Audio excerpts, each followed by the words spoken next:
Alright, welcome back to the Final Fantasy XIV storyline. We are not yet in Dawn Trail, apparently, so that's my bad on previous story quests that I thought were. But we're continuing with a quest called A Brother's Grief, given to us by Stola. We are currently in Alzadal's Legacy, in the Weaver's Warding, which is the last spot where we fought the boss that uses spikes and turns us into like these spinning tops, and where we saw Varshahn come up and tell us like why we just couldn't, like, what was going on here, and showed us the secret. So let's see what happens now. A cutscene happens now.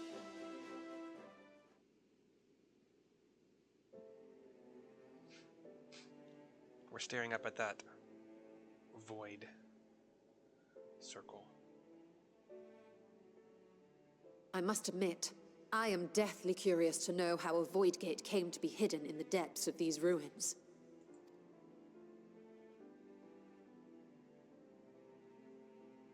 To tell that tale, we must first peer far to the south, and even further into memory.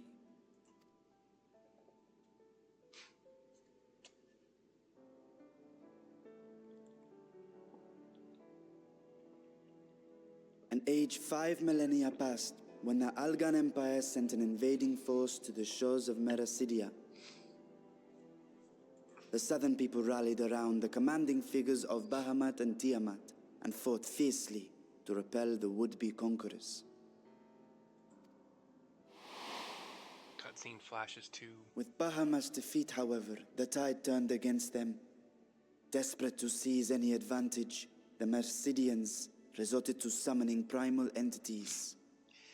We have this kind of like tri-split screen in kind of a V pattern. On the left is a kind of red armored humanoid with polearm, clawed hands. Yeah, middle is black armored, kind of got horns on the top. Buffer, clawed hands as well. Doesn't look, actually, maybe not armored, but just like black bodied, just like ripped and big. On the right, female, more angelic looking, floating, has some garments kind of flowing around her and on and from her. Has a weird kind of upside down U-shaped arch thing above her, and there's also a below her, floating in the air, is a much more up close female figure. All I see is the head, like white face with some little paint marks above her eyes, ram's horns, golden wings, golden ram's horns, golden angel wings, something like that. Possibly the primal entities. This one looks like a banshee. In response, Emperor Zande forged a covenant with the Cloud of Darkness, sovereign among the all-devouring denizens of the Void. So this banshee-looking female with like wild dark hair flowing behind her, and like ribbons of silk floating behind her as well, like kind of light purplish silk. Thus bolstered by icons on one side and void scent on the other, the two armies clashed in a battle of unspeakable carnage. So much death, so much loss.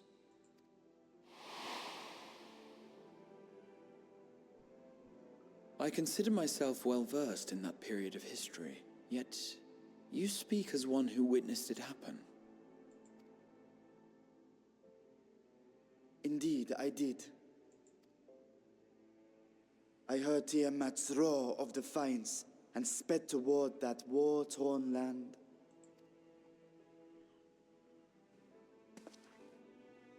Along with my sibling, Ashdaya. Some shocked faces. We dragons are not male or female as men are wont to classify, but elder sister is the closest a mortal tongue can come to describing what she meant to me. I was the last of our brood to hatch, and Ashdaya cared for me where my sire could not. Thus I was with her when Tiamat rode. I was with her when she journeyed south. And I was with her when she fought against the void-sent hordes.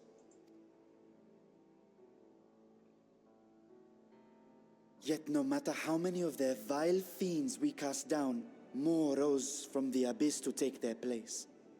Faced with an unwinnable war of attrition, Ashdaya risked her all on a final gamble.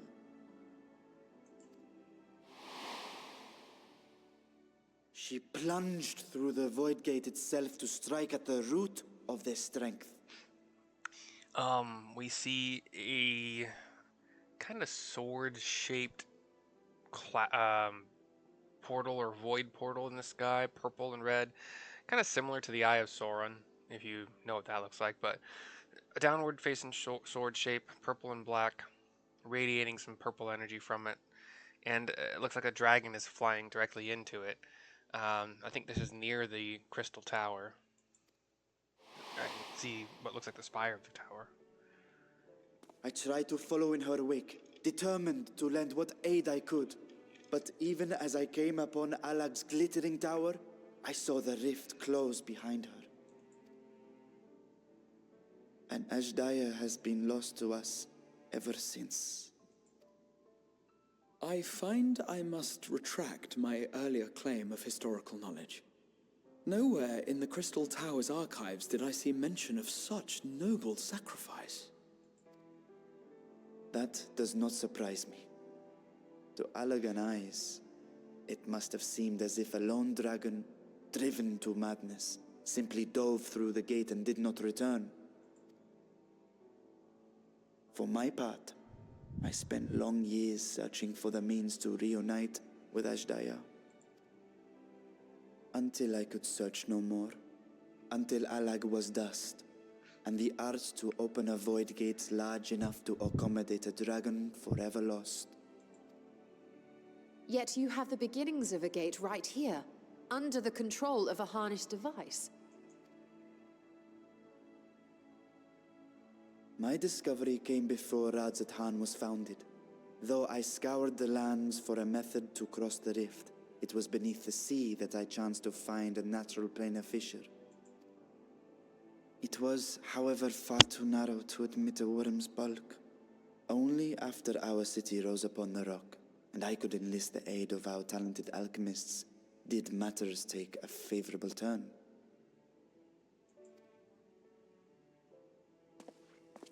Their dedication was beyond reproach.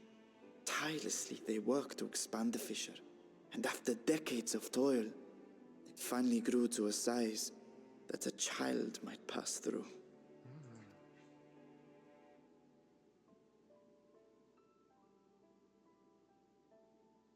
Not long ago, you told us that you called out to your kin, that Ashdaya's answer was silence. I suspect the conclusion to your tale is not a joyful one.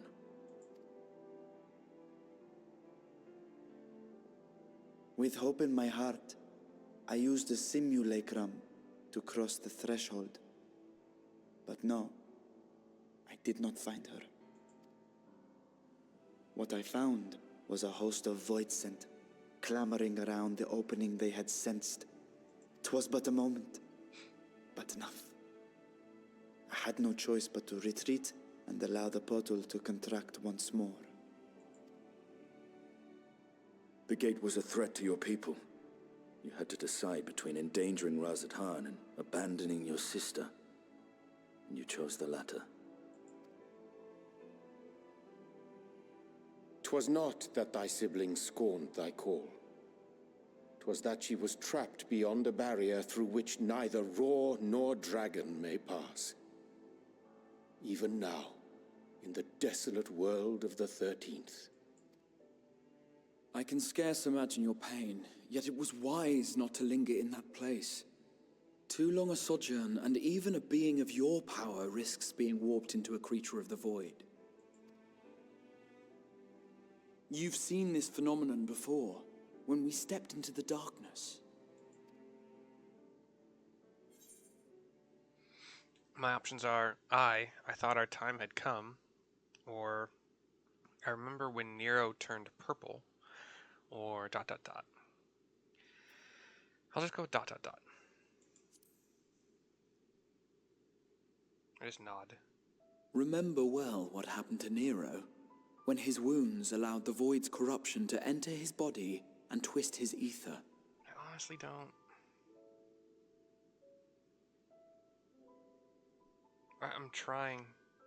I remember like a long pathway, and somebody had to make a final. Yeah. Oh wait, maybe I remember now. Had it been allowed to progress much longer, I presume he would have been fully transformed. Then there is little hope for Ashdaya. Ah, no. I hadn't meant to. I speak only of possibilities. The scales of the first brood are extraordinarily resistant to ethereal fluctuations. They are the protective talisman's core components after all, and even the corruption I described would struggle to overcome. Of course. With the warding scale in one's possession, one could conceivably survive a stay in the 13th without being warped by its energies.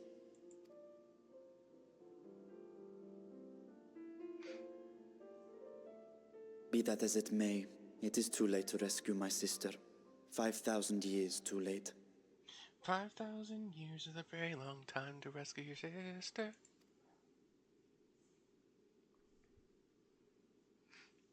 And now countless others look to me for guidance and protection.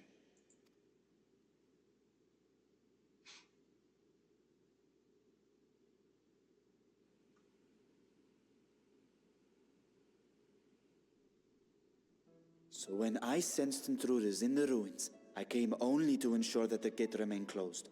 That, and to secure the treasure, of course. He reaches out a hand. Power, energy emits from it. I wish only to forget the rest. The lid on the jar comes back down. Yashtola watches and frowns a little. Eyes narrow a little. And after 12 and a half minutes, the quest is finally accepted.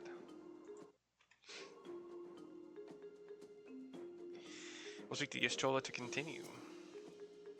So they managed not only to expand the fissure, but also manipulate it as one might a gate. Astonishing. Is there any chance I could learn more of how this feat was accomplished?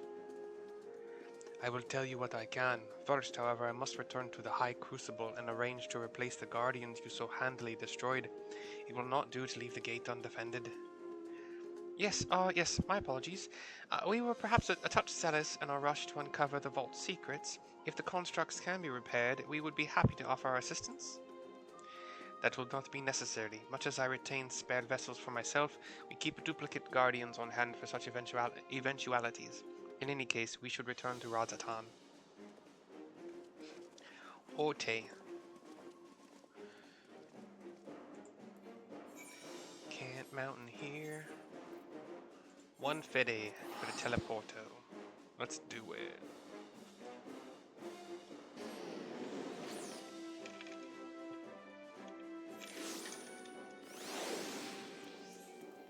Can't mount here either.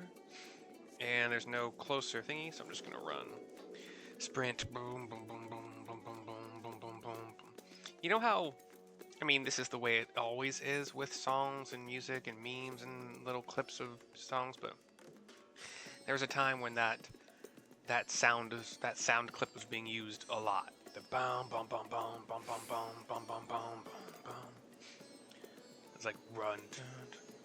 I miss it a little bit, but there's some that I don't miss. Anyway, we'll talk to Varshahn, back at Razatan. The rhyming must go on. I promise we will discuss the voidgate further, but first I must attend to the matter of the vault sentinels. He looks to one of his guys. As your instruments have no doubt informed you that Capiculi has been reduced to so much scrap, please bring a new one out of storage and see that it is conveyed to its post along with some few lesser constructs.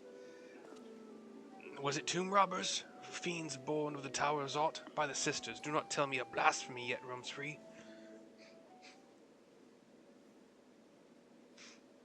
I'm looking around.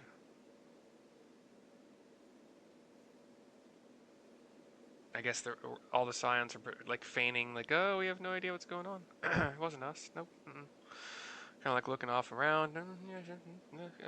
Yeah, didn't. One by one, just yeah. So, That's cute. That's funny. Why such guilty faces? Surely it isn't you who are responsible for this. Oh, oh. Well, the details aren't important. I shall see it done immediately. He gives a bow to us.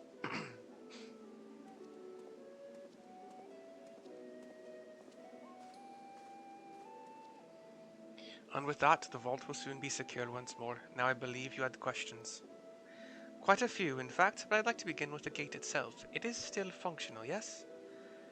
Indeed, which is why I saw it sealed with an alchemically forged lock and warded it with my magics. Such power must not fall into the wrong hands. In truth, the primary reason for the vault's construction was to keep the gate hidden from the outside world. So much effort for such a little door. That little door you speak of leads to an abyss teeming with unspeakable horrors. That said, in its current state, it would admit only the lowliest of void scent, and from this side no man would be able to pass through. No man? I should think Alphino would fit, given a firm enough push. Physical size is only one consideration. The true restriction hinges upon the etheric density of the soul in transit. Sorry. And yet you succeeded in expanding this diminutive portal and sending a simulacrum to the 13th. Thanks to my brilliant alchemists, I should have destroyed the anomaly when I found it, but instead I bade them devise a means to control it. And we're looking at that big kind of pot structure in here that we have seen before. It looks like a furnace, but maybe that's just part of what it does. I'm talking like a gold ornate urn looking thing, and then the top of it has some big pipes that are like one flows with green, one flows with red. There's some other like purple, and well, those are the three colors actually. And then there's some other pipes coming out from the sides. Some spinning things that are one's rotating clockwise, one's counterclockwise on opposite sides, looking kind of like eyes. Yeah, after much experimentation, they accomplished the impossible. A method was conceived by which my magics could manipulate the fissure and transform it into a serviceable gate. But the process has long since been forgotten. Once I had given up searching for Asdaya, there was no need to preserve such esoteric and dangerous knowledge. Thus has the gate lain dormant for years uncounted. Our own passage to the 13th was made relatively simple thanks to the Crystal Tower. An ancient mechanism channeled the tower's vast stores of energy to open a void gate, one bound to a covenant made with the cloud of darkness. Once that sovereign entity was beaten back, however, the covenant was broken, and the doorway severed from its connection to the void. Theoretically, it should be possible to reconnect the gate by forging a new pact with another void scent, but such deals usually end in betrayal and death, says Graha. In any case, we should attempt to gain an understanding of the Bounty Gate. Mayhap you could resume the search for your sister? As I have already explained, I put those futile hopes to rest centuries ago. My place and my duty is here now. I had meant to ask what prompted you to search for the vault in the first place. My options are to see if the legends were true, or it was all Astinian's idea. To see if the legends were true. I got the idea from the ancients. Emmett Silk, for instance.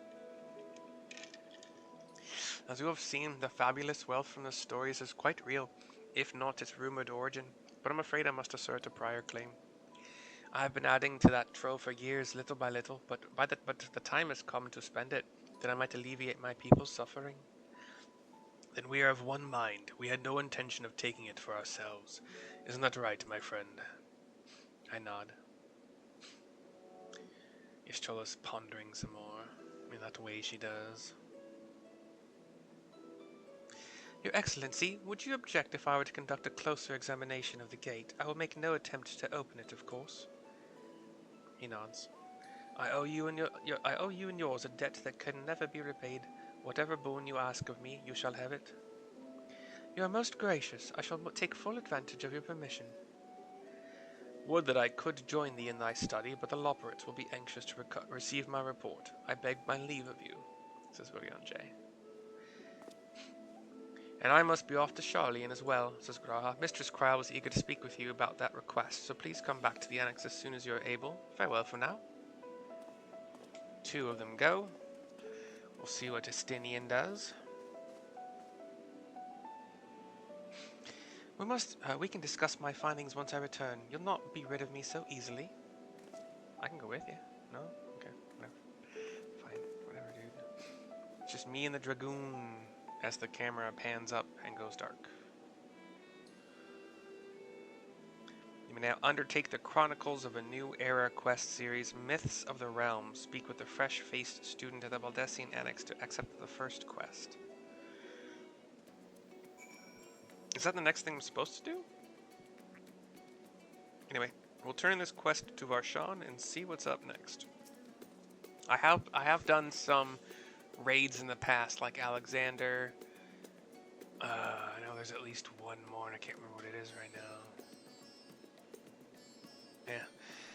The difficult part in all of this will be deciding how best to put these riches to use. Will you lend me your assistance in these deliberations? My options are, of course, anything to make up for the constructs we broke. Of course.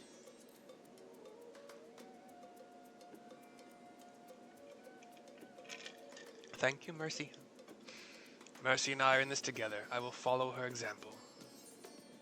My brother's grief is complete.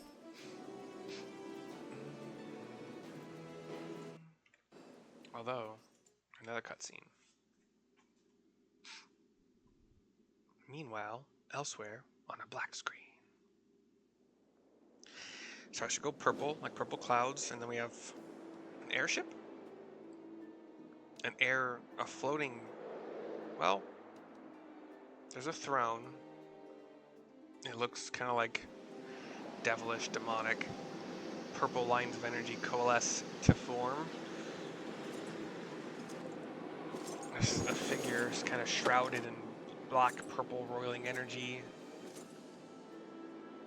Humanoid, kind of demonic looking. These gates with like fire, wind, water.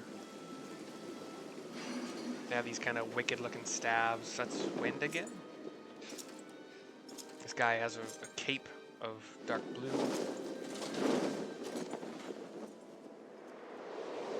Humanoid armored. Dark armored. Sits on his throne. Big guy.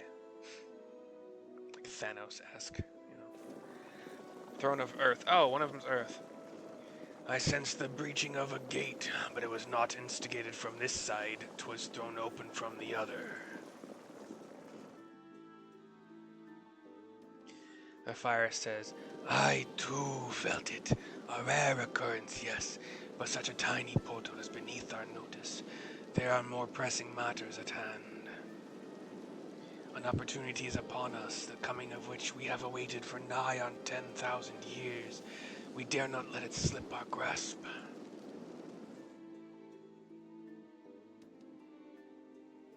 Throne of Wind. Yet we must not underestimate she who bested the cloud of darkness. Even restrained by a covenant, the cloud was no feeble wisp to be dispersed by some flesh and blood mortal. I remember the cloud of darkness fight. Throne of Water. Oh, let her come. I will drown the world and watch this fleshling gasp for breath in her vital moments.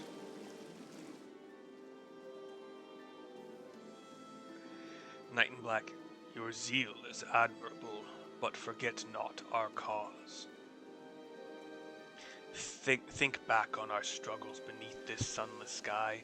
Remember why we cede not our will to fight. We go up to his face, which is just a helm. Can't see through it. 'Tis time we set the war in motion and win redemption for our star.